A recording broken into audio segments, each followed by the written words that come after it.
وسیم رضوی نے سب سے پہلے ام المومنین سیدہ عائشہ صدیقہ کے خلاف اس نے بکواس کی، اور اس کی ان حرکتوں کے نتیجے میں آج وہ کفر اور شرک کی گندگی اور غلاظت میں جا پڑا ہے۔ تو میں صحابہ کرام کی اہمیت پورے دین میں قیامت تک آنے والوں کے لیے کیا ہے، اور صحابہ کرام کی ذات کیا حیثیت رکھتی ہیں، تو اس کے متعلق یہ سنن ترمذی، یہ جو روایت ہے سنن ترمذی کی، اس میں حضور پاک علیہ الصلوۃ والسلام کے اس طرح کے حضور کے صحابہ کرام کے جتنے دشمن جو تاریخ میں پہلے کبھی گزرے، اگر آپ ان کا ذکر سنیں یا ان کی باتیں کبھی پڑھنے میں آ جائیں، یا ہمارے زمانے میں جو اس طرح کے ملعون اور خبیث قسم کے جو لوگ ہیں، جو زبانیں تان دراز کرتے ہیں، دریدہ دہنی کرتے ہیں، بھونکتے ہیں صحابہ کی شان کے خلاف، اگر اس طرح کے لوگ مل جائیں تو اس وقت ہمیں ان کے ساتھ کیا رویہ اختیار کرنا ہے، یہ حضور پاک علیہ الصلوۃ والسلام نے بتلایا۔ تو یہ سنن ترمذی کتاب المناقب عن رسول اللہ صلی اللہ تعالی علیہ وسلم 3866 نمبر حدیث پاک ہے، اور سیدنا عبداللہ ابن عمر رضی اللہ تعالی عنہما اس حدیث پاک کے راوی ہیں، اور وہ روایت کرتے ہیں کہ حضور سید عالم صلی اللہ تعالی علیہ وسلم نے ارشاد فرمایا، حکم دیا ہے پوری امت کو، فرمایا اذا رأیتم الذین یسبون اصحابی، تم کبھی بھی جب زندگی کے کسی موڑ پر میرے صحابہ کا گستاخ، میرے صحابہ کا بے ادب اور میرے صحابہ کی شان میں بکواس کرنے والا اگر تمہیں کہیں نظر آ جائے، تمہیں دکھ جائے، اور اگر تم کچھ نہ بھی کر سکتے ہو تو تمہیں کرنا کیا ہے؟ حضور نے فرمایا کہ جب تم دیکھو کہ کوئی میرے صحابہ کے خلاف بھونک رہا ہے، بکواس کر رہا ہے، تو تمہارا کام یہ ہے فقولو، کم سے کم یہ کہو، جسے دیکھو کہ اگر وہ اس کی زبان اتنی لمبی ہو گئی ہے کہ وہ حضور کے صحابہ کے خلاف بھونکتا ہے، بکواس کرتا ہے، تو حضور نے فرمایا کہ جب وہ اپنی زبان کا استعمال اس غلط عمل اور کام کے لیے کر رہا ہے، تو پھر اب تم اس کے لیے کیا کرو جو میرے صحابہ کے خلاف بکواس کرتا ہے؟ حضور نے فرمایا فقولوا لعنت اللہ علی شرکم، تم کم سے کم ایک کام یہ کرو کہ جب تمہیں میرے صحابہ کا دشمن کہیں نظر آ جائے تو تمہارا کام یہ ہے تم اس سے یہ کہو کہ تجھ پر اللہ کی لعنت ہو اور تیرے اس کام پر اللہ کی لعنت ہو۔ تو حضور کے اس فرمان کے مطابق ہمیں یہ کہنا چاہیے کہ وسیم رضوی پر اللہ کی لعنت ہو، اور وسیم رضوی کے کام پر اللہ کی لعنت ہو، اس کا سپورٹ کرنے والوں پر اللہ کی لعنت ہو، اس کے ہم خیال اور ہم نواؤں پہ اللہ کی لعنت ہو، اس کی پشت پناہی کرنے والوں پر اللہ کی لعنت ہو، اور اس جیسا عقیدہ رکھنے والوں پر اللہ کی لعنت ہو، اور وہ جس فرقے سے، جس گندے نالے سے نکل کر کے آیا ہے، رافضیت کے اس گٹر پر اللہ کی لعنت ہو۔ یہ حضور پاک علیہ الصلوۃ والسلام نے ہمیں حکم دیا ہے، یہ جلال کا اظہار فرمایا ہے حضور پاک علیہ الصلوۃ والسلام نے، اتنی اہمیت ہے، اور حضور کو یہ گوارا نہیں کہ کوئی بھی سوء ادب کا مرتکب ہو حضور کے صحابہ کے متعلق۔ جب حضور کے صحابہ کی بات ہوگی تو اہل سنت کا عقیدہ یہ ہے کہ جب بھی صحابہ کی بات ہوگی ادب سے ہوگی، احترام کے ساتھ ہوگی، اور ان کی مدح بیان کی جائے گی، ان کی تعریف اور توصیف کے لیے زبان کھلے گی، ان پر زبان تان کبھی بھی دراز نہیں ہوگی، بکواس کوئی بھی نہیں کر سکتا حضور کے صحابہ کے خلاف۔ اور حضور نے یہ قانون جاری فرما دیا کہ اگر کوئی نظر آ جائے میرے صحابہ کا گستاخ تو تم کم سے کم کچھ نہیں کر سکتے، اگر کچھ نہیں کر سکتے تو کم سے کم اس پہ لعنت ضرور بھیجو، اس کے کام پہ لعنت بھیجو۔ صحابہ اکرام کی اہمیت کتنی ہے یہ اس بات سے اندازہ لگائیں کہ حضور پاک علیہ الصلوۃ والسلام نے ان کے زمانے کی اہمیت اور فضیلت بیان کی ہے، کہ وہ جس زمانے میں موجود تھے حضور پاک علیہ الصلوۃ والسلام نے اس زمانے کے متعلق دیکھے کیا فرمایا۔ یہ سنن ابی داود کتاب السنہ باب فی فضل اصحاب رسول اللہ صلی اللہ تعالی علیہ وسلم، حدیث پاک کا نمبر 4657 ہے، اور اس حدیث پاک کے راوی حضرت عمران بن حسین ہیں۔ یہ حضور پاک علیہ الصلوۃ والسلام کا یہ ارشاد ہم تک پہنچا رہے ہیں، فرماتے ہیں حضور نے ارشاد فرمایا سب سے بہتر زمانہ وہ ہے کہ جس زمانے میں میں موجود ہوں، یہ حضور نے فرمایا۔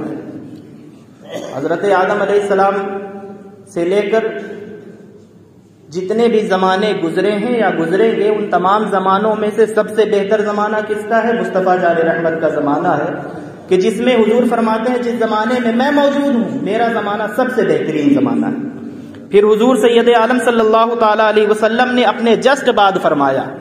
سب سے بہتر میرا زمانہ ہے۔ پھر حضور پاک علیہ الصلوۃ والسلام نے ارشاد فرمایا ثم الذین یلونہم،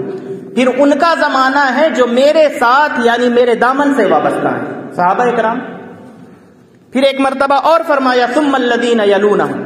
یعنی کہ حضور یہ فرما رہے ہیں کہ سب سے بہتر زمانہ میرا زمانہ ہے، پھر ان کا زمانہ سب سے بہتر ہے کہ جو میرے دامن سے وابستہ ہو گئے، جو میرے صحابہ ہیں۔ پھر فرمایا ثم الذین یلونہم، پھر ان کا زمانہ سب سے بہتر ہے کہ جو میرے صحابہ کے دامن سے وابستہ ہو گئے یعنی تابعین کرام۔ تین زمانوں کا حضور نے ذکر کیا، اور راوی نے پھر یہ کہا ہے کہ راوی نے اپنے شک کا اظہار کیا ہے کہ مجھے شک ہے کہ حضور نے شاید ایک مرتبہ اور فرمایا تھا، یعنی تین مرتبہ فرمایا۔ تو حضور کا زمانہ، حضور کے صحابہ کا زمانہ، تیسرا تابعین کا زمانہ، اور چوتھا تبع تابعین کا زمانہ، کہ صحابہ کی شان کیا ہوگی کہ جن کے زمانے کے بہتر ہونے کی گواہی مصطفیٰ جان رحمت نے اپنی پاک زبان سے دی، اور ان مقدس ہستیوں پر کہ جن کا زمانہ بھی پاک ہو، ان پاکیزہ ہستیوں پر اگر کوئی انگشت نمائی کرے یا ان کے خلاف زبانیں تان دراز کرے تو اپنے عقیدے کو محفوظ رکھیں اور حضور کے صحابہ کی عظمت کو جانیں اور سمجھیں، تاکہ جس طرح سے اس بدبخت کا حال ہوا ہے کہیں کسی کا اس طرح کا حال نہ ہو جائے۔ اب آخری حدیث پاک یہ سنن ترمذی کتاب الایمان عن رسول اللہ صلی اللہ تعالی علیہ وسلم، باب ما جاء فی افتراق هذه الامہ، اس امت میں جو فرقے بازیاں ہوں گی اور نئے نئے فرقے وجود میں آئیں گے، اب لوگ پریشان ہوں گے کہ پتہ نہیں کون جنت کی طرف جائے گا کون جہنم کی طرف جائے گا۔ تو حضور پاک علیہ الصلوۃ والسلام نے جنتی فرقے کی پہچان جو بتلائی ہے اس پہچان کو یاد رکھیں، اور اس پہچان والوں میں اگر شامل ہونا ہے یعنی نجات پانے والوں میں، تو پھر صحابہ اکرام کے دامن کو کتنی مضبوطی کے ساتھ تھامنا ہے، ان سے کس قدر عقیدت رکھنا ہے، محبت رکھنا ہے، اور کس طرح سے ان کے نقش قدم پر چلنا ہے، یہ سب کچھ ہمیں سمجھنا ہوگا۔ یہ حدیث پاک حضرت عبداللہ ابن عمرو وہ روایت کرتے ہیں، 2641 نمبر حدیث پاک ہے۔ حضور پاک علیہ الصلوۃ والسلام نے بنی اسرائیل سے تشبیہ دیتے ہوئے ارشاد فرمایا، قال رسول اللہ صلی اللہ تعالی علیہ وسلم لَيَأْتِيَنَّ عَلَى أُمَّتِي مَا أَتَى عَلَى بنی اسرائیل، جو کچھ بنی اسرائیل کے ساتھ ہوا تھا پچھلی امت میں، ان کے ساتھ جو جو واقعات ان کے ساتھ پیش آئے تھے، حضور پاک علیہ الصلوۃ والسلام نے فرمایا کہ وہی ساری چیزیں میری امت کے ساتھ ضرور پیش آئیں گی۔ یہاں تک حضور پاک علیہ الصلوۃ والسلام نے ارشاد فرمایا، حذو النعل بالنعل حتى ان كان منهم من اتى امه علانية لكان في امة من يصنع ذلك، فرمایا کہ قدم با قدم بالشت با بالشت یعنی بالکل مشابہت انہی کی طرح ہو جائے گی، جو جو خرابیاں ان میں پیدا ہوئی تھی وہ ساری خرابیاں میری امت میں پیدا ہوگی۔ ایک مثال حضور نے ذکر فرمائی کہ اگر کسی نے بنی اسرائیل میں سے اپنی ماں کے ساتھ منہ کالا کیا ہوگا، زنا کیا ہوگا، تو میری امت میں بھی کوئی نہ کوئی ایسا شخص ہوگا جو یہ کام ضرور کرے گا، یعنی تمام خرابیاں آئیں گی، کچھ بچے گا نہیں، ساری خرابیاں آ جائیں گی۔ پھر حضور پاک علیہ الصلوۃ والسلام نے ارشاد فرمایا، وَإِنَّ بَنِي إِسْرَائِيلَ تَفَرَّقَتْ عَلَى 72 مِلَّةٍ، حضور پاک علیہ الصلوۃ والسلام نے ارشاد فرمایا کہ بنی اسرائیل جو ہے وہ 72 فرقوں میں بٹ گئے تھے۔ تو جب سب کچھ بنی اسرائیل کی طرح ہونا ہے تو اس امت میں بھی 72 فرقے ہوں گے، لیکن حضور نے فرمایا آگے کہ بنی اسرائیل 72 فرقوں میں بٹ گئے تھے۔ وَتَفْتَرِقُ أُمَّتِي عَلَى 73 مِلَّةً كُلُّهُمْ فِي النَّارِ، وہ 72 میں بٹے تھے، میری امت 73 میں بٹے گی، ایک فرقہ ان سے زیادہ ہوگا، اور حضور نے فرمایا سب کے سب جہنمی ہوں گے۔ پھر آگے ارشاد فرمایا إِلَّا مِلَّةً وَاحِدَةً، سوائے ایک کے، وہ 72 میں بٹے تھے، یہ امت 73 میں بٹے گی، اور صرف ایک جو ہے اس میں سے وہ جنتی ہوگا، اور جو 72 فرقے ہوں گے وہ سب کے سب جہنمی اور دوزخی ہوں گے، ناری ہوں گے۔ اور حضور پاک علیہ الصلوۃ والسلام نے جب یہ ارشاد فرمایا کہ صرف ایک جنت میں جائے گا، تو پھر صحابہ کرام نے عرض کیا، قالوا ومن ہی یا رسول اللہ، حضور جب آپ نے یہ سب بتلا دیا ہے، یہ قیامت کی نشانی ہے یا آپ کی امت کے ساتھ پیش آنے والے یہ معاملات ہیں کہ یہ 73 فرقوں میں بٹے گی، تو ذرا کرم فرمائیں اس طبقے کی، اس گروہ کی کوئی علامت اور پہچان تو بتلا دیں تاکہ ہم اس نشانی کو دیکھ کر اس نجات پانے والے گروہ میں ہم بھی شامل ہو جائیں۔ پوچھا اور صحابہ کرام نے حضور پاک علیہ الصلوۃ والسلام سے کہ وہ جو نجات پانے والا طبقہ ہوگا، گروہ ہوگا، ذرا سا اس کی پہچان بتائیں۔ تو اس گروہ کی پہچان جو حضور پاک علیہ الصلوۃ والسلام نے ارشاد فرمائی وہ یاد رکھنے والی چیز ہے۔ فرمایا ما انا علیہ واصحابی، اگر تم یہ چاہتے ہو کہ نجات پا جاؤ اور 72 جو فرقے ہیں جو جہنم میں جانے والے ہیں ان سے الگ ہو کر کے جو جنت میں جانے والا گروہ ہے اس گروہ میں، جنتی گروہ میں شامل ہو جاؤ، تو پھر تمہارے لیے پہچان یہ ہے، حضور نے فرمایا ما انا علیہ واصحابی، جس طریقے پر میں قائم ہوں اور میرے صحابہ قائم ہیں، تو میرے صحابہ کے نقش قدم پر اگر تم چل کر کے اپنی زندگی گزارو گے، یعنی اگر تم مجھے اپنا آئینہ بناؤ گے، مجھے دیکھ کر کے چلو گے، میرے صحابہ کو دیکھ کر کے چلو گے، میرے دامن کو تھامو گے اور میرے صحابہ کے دامن کو تھامو گے، اور مجھ سے عقیدت اور محبت رکھو گے اور میری وجہ سے میرے صحابہ سے عقیدت اور محبت رکھو گے، تو جس پر میں قائم ہوں اور میرے صحابہ قائم ہیں، تو اگر میرے صحابہ کے دامن کے ساتھ وابستہ رہو گے تو پھر تم اس ایک جماعت میں سے ہوگے جو جنت میں جائے گی۔ یہ صحابہ اکرام کی اہمیت ہے اہل سنت کے ہاں، اور جسے نہیں ماننا ہے وہ دوسرا طبقہ ہے، اسے اہل سنت سے کوئی غرض نہیں، وہ صحابہ اکرام کے دشمن ہیں۔ اس لیے 73 فرقے سب جانتے ہیں کہ ہوں گے، لیکن جنتی فرقے کی پہچان کیا ہے؟ تو حضور نے اس 73 فرقے والی حدیث میں جنتی فرقے کی پہچان یہ بتلائی ہے کہ جنتی فرقے کی پہچان یہ ہے کہ وہ میرے صحابہ کی طرح زندگی گزارے گا، میرے صحابہ کے نقش قدم پر ہوگا، ان سے محبت کرنے والا ہوگا، ان کا ادب کرنے والا ہوگا، احترام اور اکرام کرنے والا ہوگا۔ تو اگر ہم یہ چاہتے ہیں کہ ہم 72 جہنم میں جانے والے فرقوں میں سے نہ ہو جائیں، جنت میں جائیں، تو پھر اس حدیث پاک کی روشنی میں ہمیں صحابہ اکرام کو ماننا بھی ہوگا اور صحابہ کے نقش قدم پر بھی چلنا ہوگا، ان کی عقیدت کو بھی دل میں بسانا ہوگا اور ان کے مقام اور مرتبے کو سمجھنا بھی ہوگا۔ اور جب عام طور پر صحابہ کہا جائے تو اس میں سے اہل بیت الگ نہیں ہے،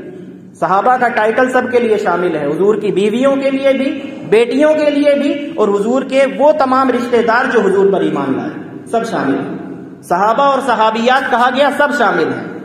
تو حضور پاک علیہ الصلوۃ والسلام کے صحابہ اکرام کی اہمیت خود حضور پاک علیہ الصلوۃ والسلام نے یہ بتلائی ہے، اس لیے حضور کے صحابہ کی اہمیت کو جانیں اور سمجھیں تاکہ وسیم رضوی جیسا حال نہ ہو۔ صحابہ کا گستاخ بنے گا، پھر حضور کی بیویوں کا گستاخ بنے گا، پھر حضور پاک علیہ الصلوۃ والسلام کا، حضور کے قرآن کا، اللہ رسول کا، سب کا گستاخ ہو جائے گا، جہنم واجب کر لے گا۔ تو اس لیے اپنی نسلوں کو حضور پاک علیہ الصلوۃ والسلام کے صحابہ کا ادب سکھلائیں۔ اور حضور پاک علیہ الصلوۃ والسلام نے جو ارشاد فرمایا ہے کہ جب کبھی میرے صحابہ کے گستاخوں کو دیکھو تو میں پھر اس پر لعنت بھیج کر کے اپنی بات کو ختم کر رہا ہوں کہ وسیم رضوی پر اللہ کی لعنت، اور وسیم رضوی جیسے فکر رکھنے والوں پر اللہ کی لعنت، اس کے اس کام پر اللہ کی لعنت، اس کے سپورٹرز پہ اللہ کی لعنت، اس کی پشت پناہی کرنے والوں پر اللہ کی لعنت، اور حضور کے صحابہ کے تمام دشمنوں پر اللہ کی لعنت، حضور کی آل کے دشمنوں پر اللہ کی لعنت، حضور سے نسبت رکھنے والی کسی بھی شے کی بے ادبی کرنے والوں پر اللہ کی لعنت۔ اور یہ لعنت کرنا حضور نے سکھلایا ہے۔ تو جس طرح کسی کو دعا دی جاتی ہے نا دیکھ کر کے کہ اس آدمی نے اچھا کام کیا ہے، مثال کے طور پر ہم کسی بزرگ کا نام بھی لیتے ہیں تو رحمت اللہ تعالیٰ علیہ کہتے ہیں، یعنی کہ اللہ کی ان پہ رحمت ہو، چھوٹی سی دعا۔ تو جیسے وسیم رضوی جیسے کا نام آئے تو اس کے ساتھ کم سے کم لعنت اللہ علیہ کہنا چاہیے کہ اس پر لعنت ہو اللہ کی، کہ جس نے حضور پاک علیہ الصلوۃ والسلام کے صحابہ کی دشمنی میں جو یہاں تک گیا ہے۔ اتنا ہی کر سکتے ہیں بس۔ اب اتنا سے بھی کوئی نہ کہے کہ اتنا شریف بن جاؤ کہ اب زبان جو ہے اپنی اس پہ تالا لگا لو، اتنے شریف ہم ہیں نہیں، اور اس سے زیادہ شریف ہونے کی ضرورت بھی نہیں۔ شرافت کی ایک حد ہے۔ تو اللہ تعالیٰ سے یہی دعا کرتے ہوئے اپنی بات کو ختم کرتے ہیں کہ اللہ تعالیٰ ہمیں اپنے محبوب اور محبوب کے تمام صحابہ اکرام اور محبوب کی ازواج مطہرات اور محبوب کی آل پاک سے ہمیشہ محبت کرتے ہوئے اپنی زندگی ہم سب کو گزارنے کی توفیق عطا فرمائے. وما توفیق الا باللہ وآخر دعوانا ان الحمد للہ رب العالمین. والسلام علیکم ورحمۃ اللہ وبرکاتہ.